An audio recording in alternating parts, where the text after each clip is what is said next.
திருவண்ணாமலையில் திருக்கார்த்திகை தீபத்தை ஒட்டி 2668 அடி உயர மலை உச்சியில் பக்தர்களின் அரோகரா முழக்கத்துடன் மகா தீபம் ஏற்றப்பட்டது.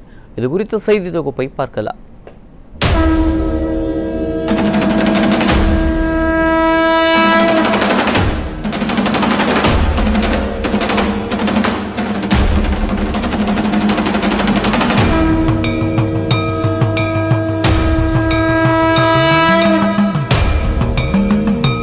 பஞ்சபூத தலங்களில் அக்னி ஸ்தலமாக விளங்கும் திருவண்ணாமலை அருணாச்சலேஸ்வரர் கோயிலில் தீப திருவிழா கடந்த 4ஆம் தேதி கொடியேற்றத்துடன் தொடங்கியது.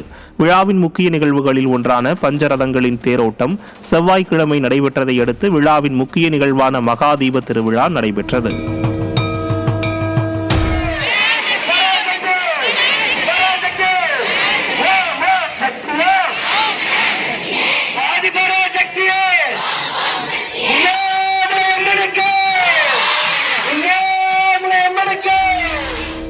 இதையொட்டி அதிகாலை 3 மணிக்கு கோயில் நடை திறக்கப்பட்டு அருணாச்சலேஸ்வரர் உண்ணாமலை அம்மாளுக்கு சிறப்பு அபிஷேக ஆராதனைகள் நடைபெற்றது. அதிகாலை 4 மணிக்கு கோயில் மூலவர் சன்னதியில் பரணி தீபம் ஏற்றப்பட்டது. நினைத்தாலே முக்தி தரும் திருவண்ணாமலை மகா தீபத்தை காண லட்சக்கணக்கான பக்தர்கள் சிவ முழக்கத்துடன் திரண்டனர். உலகையாளும் இனிய நாமம் ஓம் நம சிவாய. இந்த நிலையில் மங்கையர்க்கரசி மண்டபத்திற்கு முதலில் தங்க வாகனத்தில் விநாயகர் வருகையை தொடர்ந்து முருகன் எழுந்தருளினார். தொடர்ந்து அண்ணாமலையாரும் உண்ணாமலை அம்மாளும் எழுந்தருளினர். தினமுனை போற்றிடும் அருளிரை மந்திரம் ஓம் நம சிவாய.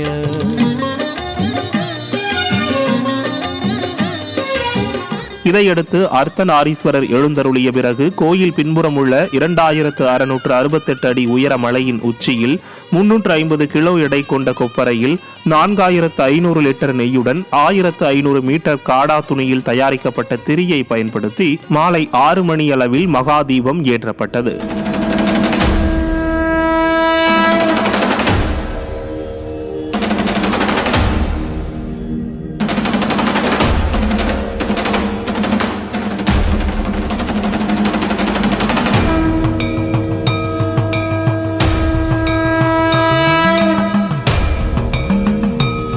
மலை உச்சியில் ஏற்றப்பட்ட தீபம் 11 நாட்கள் எரியும்.